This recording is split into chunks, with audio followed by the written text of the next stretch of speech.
अब तक हमने दक्षता अभ्यास 2 के 6 प्रश्नों को हल कर लिया है। आइए हम 7वां प्रश्न हल करते हैं।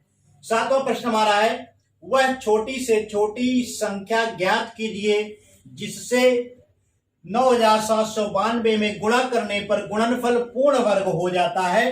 तो वह संख्या ज्ञात करने के लिए सबसे पहले हमें 9792 का भाज्य गुणनखंड प्राप्त करना होगा। तो आइए इसका भाज्य गुणनखंड प्राप्त करते हैं। 9792 2 से काटिए, 2 चौको 8, 1 9, 2 अट्ठे 16, 1 17, 2 9 18, 1 19, 2 छक 12। फिर आप इसे 2 से काटिए, 2 दूना 4, 2 चौको 8, 2 चौको 8, 2 अट्ठे 16। फिर 2 से काटिए, तो 2 एक 2, 2 दूना 4, 2 दूना 4, 2 चौको 8। फिर आप 2 से काटिए, 2 छक 12, 2 एक 2, 2 दूना 4। फिर आप 2 से काटिए, 2 तिया 6 0 और 2 छक 12। फिर आप इसे 2 से काटिए, 2 एक 2, 2 पच्चे 10 और 2 तिहाई 6। अब यह 2 से नहीं कटेगा, आप इसे 3 से काटिए, 3 पच्चे 15, 3 एक 3। फिर आप इसे 3 से काटिए और 3 एक 3, 2 5, 3 7 21। तो इसके 9792 के अभाज्य गुणनखंड हमने प्राप्त कर लिया है। तो ये हो जाएगा 9792 बराबर 1 2 3 4 5 6, 6 बार 2 का गुणा है। तो 2 गुणे 2 गुणे 2 गुणे 2 गुणे 2 गुणे 2, फिर गुणे 3 गुणे 3 गुणे 17। 1 2 3 4 5 6, 6 बार 2 का गुणा है, 3 बार 3, 2 बार 3 का गुणा है, 1 बार 17 का गुणा। 1 2 3 4 5 6। अब आप इसके जोड़े बना लीजिए। देखिए 2 का एक जोड़ा बन गया है, 2 का दूसरा जोड़ा बन गया, 2 का तीसरा जोड़ा बन गया, 3 का भी एक जोड़ा बन गया, लेकिन 17 का कोई जोड़ा नहीं बन रहा है। अगर 17 का भी जोड़ा बन जाता तो यह क्या हो जाती, पूर्ण वर्ग संख्या हो जाती। 17 का जोड़ा नहीं बन रहा है, तो इसका अर्थ यह है कि अगर हम इसमें 17 से गुणा कर दें तो गुणनफल पूर्ण वर्ग बन जाएगा। अब 9792 के अभाज्य गुणनखंड में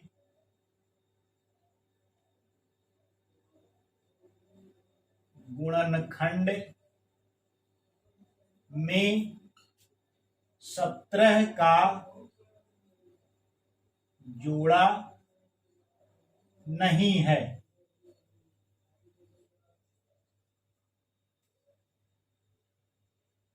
इसलिए यहां पे चूंकि लगा दीजिए और इधर इसलिए 9792 में 17 से गुणा करने पर गुणनफल पूर्ण वर्ग हो जाएगा। पूर्ण वर्ग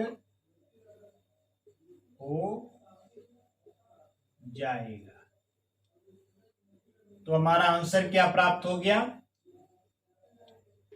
बराबर 17। यानी 17 से गुणा करने पर गुणनफल पूर्ण वर्ग हो जाएगा। यानी वह छोटी से छोटी संख्या कौन सी है, 17 है। तो इस प्रकार से हमारा 7वां प्रश्न हल हो गया है। आइए हम बढ़ते हैं 8वें प्रश्न की तरफ। 8वां प्रश्न हमारा है, वह छोटी से छोटी संख्या ज्ञात कीजिए जिससे 3675 में भाग देने से भागफल पूर्ण वर्ग हो जाता है।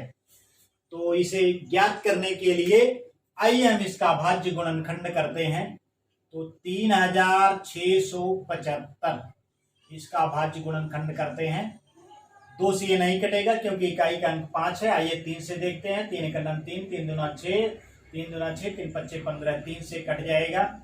3 एक 3, 3 दूना 6 और 3 दूना 6 एक 7, 3 पच्चे 15।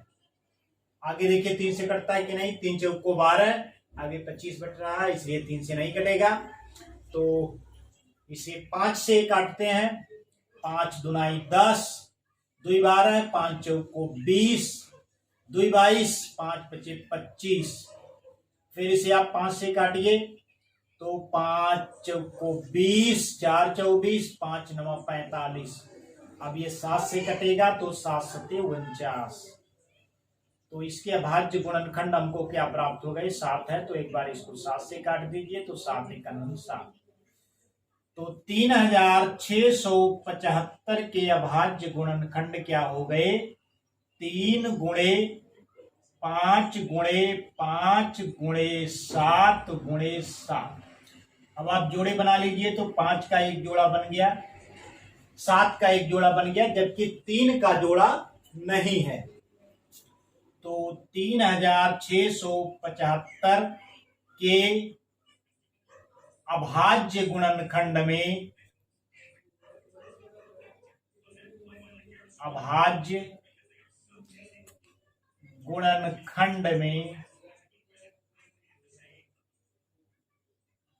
गुणनखंड में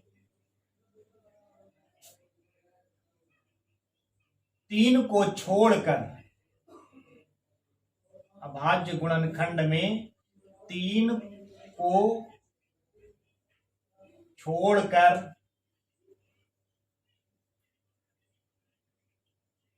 शेष संख्याओं के जोड़े हैं, संख्याओं के जोड़े हैं। यहां पे चुंकी का चिन्ह लगाइए, फिर यहां पर इसलिए 3675 में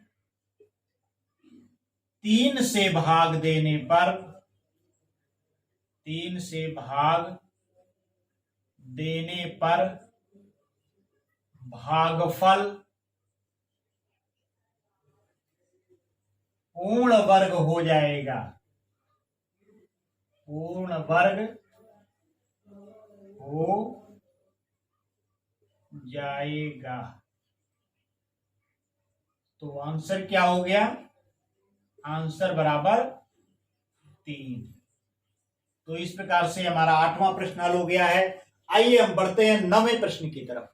तो 9वां प्रश्न हमारा है 4 अंकों की छोटी से छोटी पूर्ण वर्ग संख्या ज्ञात कीजिए। तो आइए इसका देखते हैं कि हल क्या होता है। 4 अंकों की छोटी से छोटी पूर्ण वर्ग संख्या ज्ञात करने के लिए सबसे पहले 4 अंकों की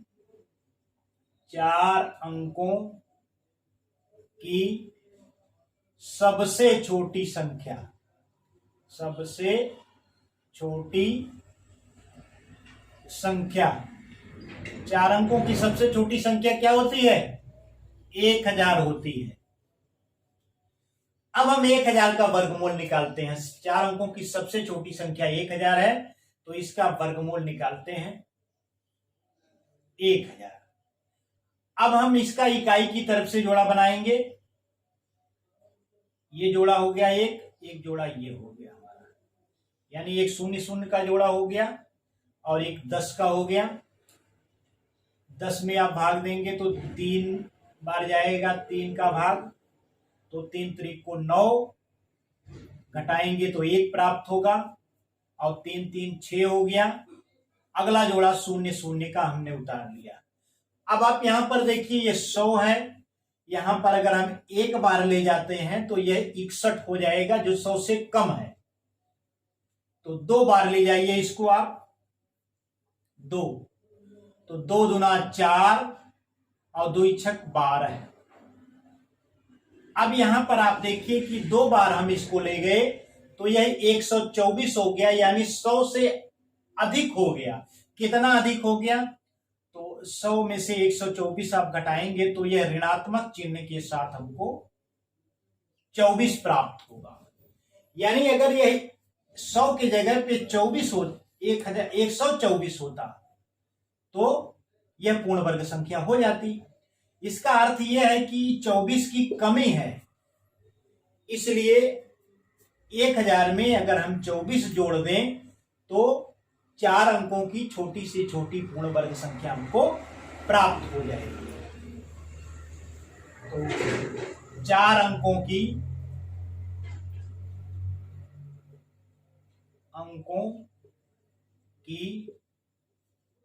छोटी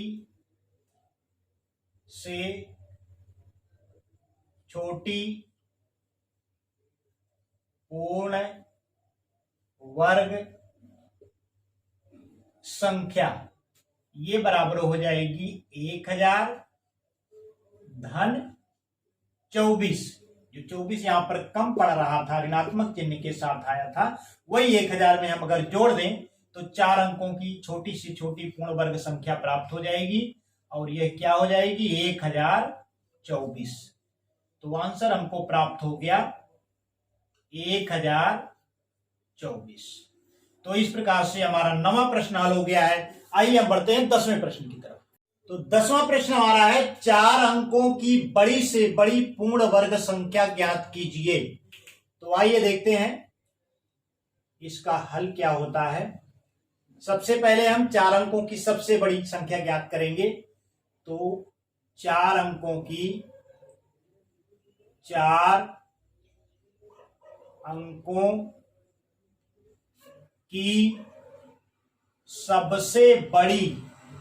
सबसे बड़ी संख्या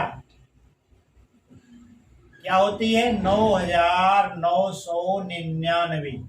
4 अंकों की सबसे बड़ी संख्या क्या होती है 9999। अब 9999 का हम वर्गमूल निकालें तो 9999। अब वर्गमूल निकालने के लिए भागविधि से आप जानते हैं कि इकाई की तरफ से जोड़ा बनता है, तो एक जोड़ा आपका ये बन जाएगा, दूसरा जोड़ा आपका ये बन जाएगा। अब आप भाग दीजिए तो 9 9 81 होता है, 10 दाम 100 होता है, तो यह 9 बार जाएगा। तो 9 9 81। अब 81 आप इसमें से घटा दीजिए, यहाँ पर 9 जुड़ जाएगा तो 9 9 18 हो गया आपका। 81 घटाएंगे तो 9 में से 1 जाएगा तो 8 प्राप्त हो जाएगा और 9 में से 8 जाएगा तो आपको 1 प्राप्त हो जाएगा। अब अगला जोड़ा जो हमारा 99 का है ये आप उतार लीजिए। अब आप देखिए कि यह कितनी बार जा रहा है। तो ये हो गया हमारा 1899। अब इसे अगर हम 8 बार ले जाएं तो 8 9 64, 9 बार ले जाइए तो 9 9 81 और 9 8 72, 8 80 और 9 1 9, 8 17 9 बार जा सकता है। तो 9 बार आप इसे ले जाइए तो 9 9 81 और 9 8 72, 72 में 8 जोड़ेंगे तो आपको 80 प्राप्त होगा। 0 यहाँ हो गया, 8 शेष है, 9 1 9 और 9 8 17। अब आप इसको घटा दीजिए तो 9 में से 1 जाएगा तो 8 प्राप्त हो जाएगा और यहाँ पर 9 है ये, और 8 में से 7 जाएगा तो 1 प्राप्त हो जाएगा। अब यहाँ पर आप देखिए कि शेषफल ये 9 बार ले जाने के बाद हमको शेषफल कितना प्राप्त हो रहा है 198। यानी अगर 198 की क्या है इसमें अधिकता है, 198 क्या है अधिक है, घटाने पर 198 हमको शेष प्राप्त हो रहा है। तो 9999 यानी 4 अंकों की सबसे बड़ी संख्या में से अगर हम 198 घटा दें तो हमें 4 अंकों की बड़ी से बड़ी यानी सबसे बड़ी पूर्ण वर्ग संख्या क्या हो जाती है प्राप्त हो जाती है। तो 4 अंकों की बड़ी से बड़ी पूर्ण वर्ग संख्या बराबर ये हो जाएगी हमारी 9999 ऋण 198। तो 9999 में से आप 198 घटा दीजिए तो 9 में से 8 जाएगा तो आपको 1 प्राप्त हो जाएगा और यहाँ पर 9 में से 9 जाएगा तो 0 प्राप्त हो जाएगा, और यहाँ पर 9 में से 1 जाएगा तो आपको क्या प्राप्त हो जाएगा, 8 प्राप्त हो जाएगा, और यह 9 उतर जाएगी, यानी 9801। 4 अंकों की बड़ी से बड़ी पूर्ण वर्ग संख्या क्या हो गई हमारी, 9801। तो आंसर हमारा प्राप्त हो गया है 9801। 4 अंकों की बड़ी से बड़ी यानी सबसे बड़ी पूर्ण वर्ग संख्या 9801 है। इस प्रकार से 10वां प्रश्न भी हल हो गया है। इस अध्याय के शेष प्रश्नों को लेकर के एक नई वीडियो के साथ पुनः मिलेंगे। तब तक के लिए नमस्कार, धन्यवाद।